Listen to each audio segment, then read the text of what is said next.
दोस्तों आज हम आपको हिंदुस्तान के जिस राज्य के सफर पर लेकर जा रहे हैं उस राज्य को चाहे आप प्यार करें या ना करें, लेकिन इस राज्य को कोई नजरअंदाज नहीं कर सकता। भारत का वो राज्य जिसने दुनिया को शून्य से परिचित कराया, पूरी दुनिया को गणतंत्र का मूल मंत्र भी इसी राज्य ने समझाया। दुनिया का सबसे बड़ा वाईफाई जोन भी इसी राज्य में है। किसी ने सही कहा है कि गरीबी की भट्टी में तप तप कर महान लोग बनते हैं, और इस राज्य ने भी गरीब होने के बावजूद दुनिया को कई महान चेहरे दिए हैं। भारत में सबसे ज्यादा IAS और बैंक के पीओ भी इसी राज्य से हैं। दोस्तों ये वो राज्य है जहाँ के 12 साल के बच्चे ने IIT एग्जाम क्लियर कर लिया, और ये वही जगह है जहाँ के बच्चे गरीबी में पढ़कर भी इतने आगे निकल जाते हैं। हम बात कर रहे हैं माता सीता, गौतम बुद्ध, गुरु गोविंद सिंह जी और हमारा अपना बिहार के बारे में। भारत का वो राज्य जहाँ कवि कोकिल विद्यापति जी का जन्म हुआ, जहाँ देश के पहले राष्ट्रपति राजेंद्र प्रसाद जी का जन्म हुआ। तो फिर देर किस बात की, अपना सीट बेल्ट बांध लीजिए अच्छे से और निकलते हैं बिहार की एक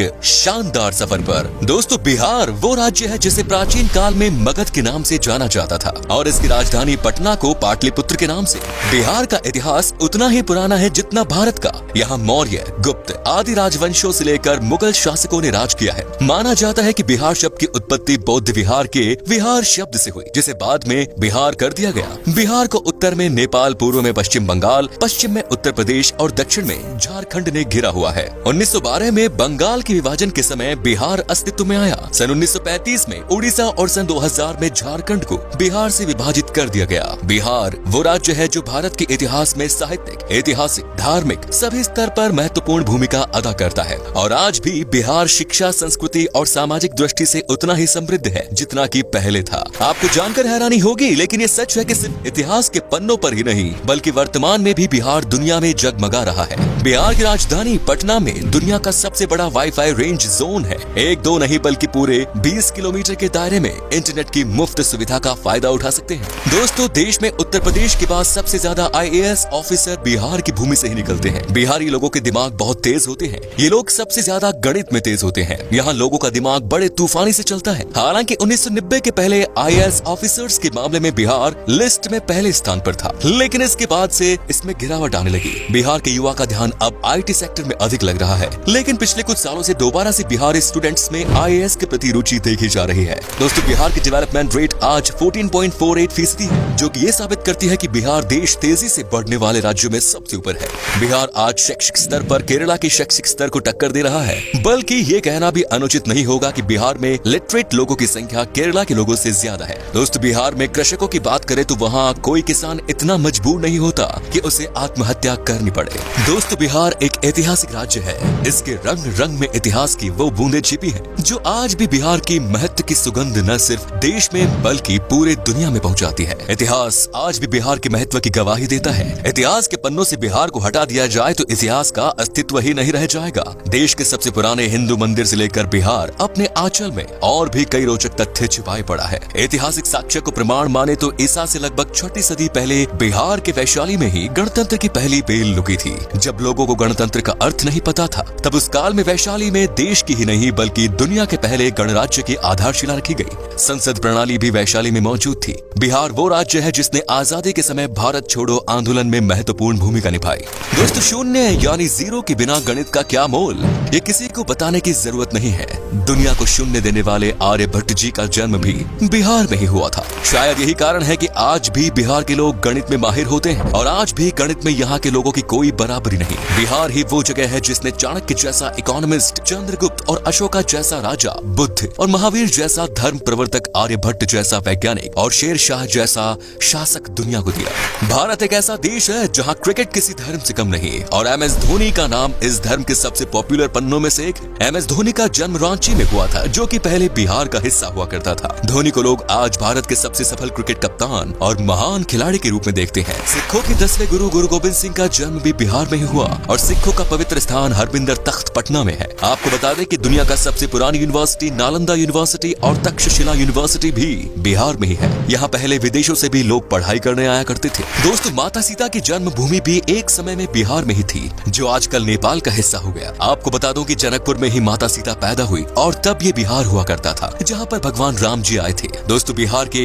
मिथिलांचल में आज भी भगवान राम को दामाद माना जाता है। माता सीता की नगरी मिथिलांचल बिहार का गौरव है। मिथिलांचल की मिथिला पेंटिंग के बारे में तो हर कोई जानता है। आपको तो शायद पता ही होगा कि बॉलीवुड के शान और जान पंकज त्रिपाठी भी बिहार से ही है और बिहार का भी एक बेटा शानदार एक्टर है सुशांत सिंह राजपूत, जिसका देहांत होने के बाद भी लोगों के प्यार ने अमर कर दिया। दोस्तों बिहार का खाना भारत के सबसे शानदार पकवानों में से एक माना जाता है। बिहार का लिट्टी चोखा बहुत टेस्टी होते हैं। आपने अगर लिट्टी चोखा नहीं खाया तो एक बार जरूर ट्राई कीजिएगा, वाकई में आपका दिल खुश हो जाएगा। यहाँ पर वेज से लेकर नॉन वेज तक हर पकवान लाजवाब होता है। इतना ही नहीं, आपको बता दूं कि यहाँ पर गन्ने की जूस भी पसंद किया जाता है और ये इतने मीठे और टेस्टी होते हैं कि इसे पीकर मानो आप दीवाने हो जाओगे। तो चलिए अब बात करते हैं उन जगहों की जहाँ पर आप बिहार के सफर के दौरान घूम सकते हैं और साथ ही बताएंगे कि आपको बिहार की ट्रिप में मैक्सिमम कितना पैसा खर्च करना पड़ेगा।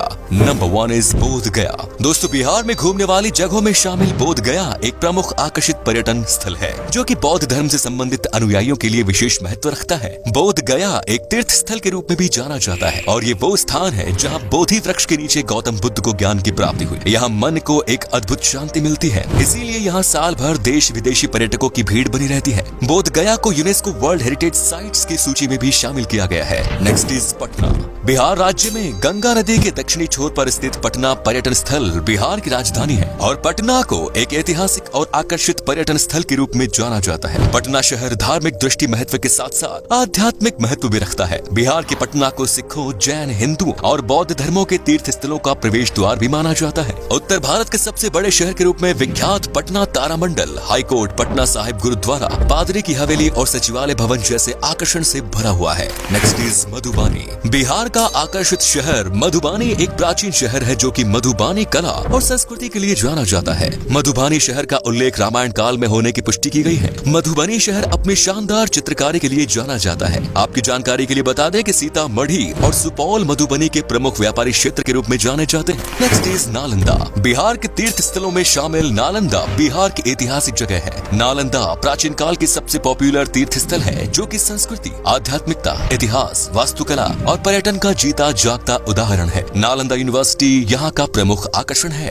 Next is Vaishali. वैशाली तीर्थ स्थल बिहार का वो धार्मिक स्थान है जहाँ भगवान महावीर का जन्म हुआ। वैशाली बिहार का एक छोटा सा जिला है जो कि बौद्ध, जैन और हिंदू धर्म से संबंधित अनुयायियों के लिए एक तीर्थ स्थल के रूप में जाना जाता है। माना जाता है कि वैशाली नाम महाभारत काल से संबंध रखता है जो कि राजा विशाल के नाम पर रखा गया। Next is Munger. बिहार के मुंगेर पर्यटन स्थल मिडलैंड के नाम से भी जाना जाता है। ये मुंगेर के प्रसिद्ध मंदिर पूरे देश में प्रसिद्ध है और अपने यहाँ आने के लिए पर्यटकों को आकर्षित करते हैं। मुंगेर को Bihar school of yoga seat के लिए भी जाना जाता है। मीर कासिम की राजधानी के रूप में जाना जाने वाला मुंगेर शहर अपने प्रमुख आकर्षण श्री कृष्णा वाटिका, सीताकुंड, मन पत्थर और दिलवरपुर जैसे आकर्षण के लिए बहुत प्रसिद्ध है। Next is Muzaffarpur. बिहार के प्रमुख आकर्षण में शामिल मुजफ्फरपुर बागमती और लखनदेई नदियों के पास स्थित एक सुंदर शहर है। यहाँ की लीची सबसे पॉपुलर है। मुजफ्फरपुर बिहार की राजधानी पटना से लगभग 71 किलोमीटर दूर है। वज्जिका भाषा मुजफ्फरपुर में सबसे अधिक बोली जाने वाली भाषा है। Next is Bhagalpur. बिहार की सिल्क सिटी के नाम से प्रसिद्ध भागलपुर एक ऐतिहासिक शहर है जो कि पावन गंगा नदी के दक्षिणी तट पर स्थित है। भागलपुर बिहार का तीसरा सबसे बड़ा शहर होने के अलावा यहाँ के प्रमुख शैक्षणिक संस्था के लिए भी जाना जाता है। भागलपुर के प्रमुख आकर्षण विक्रमशिला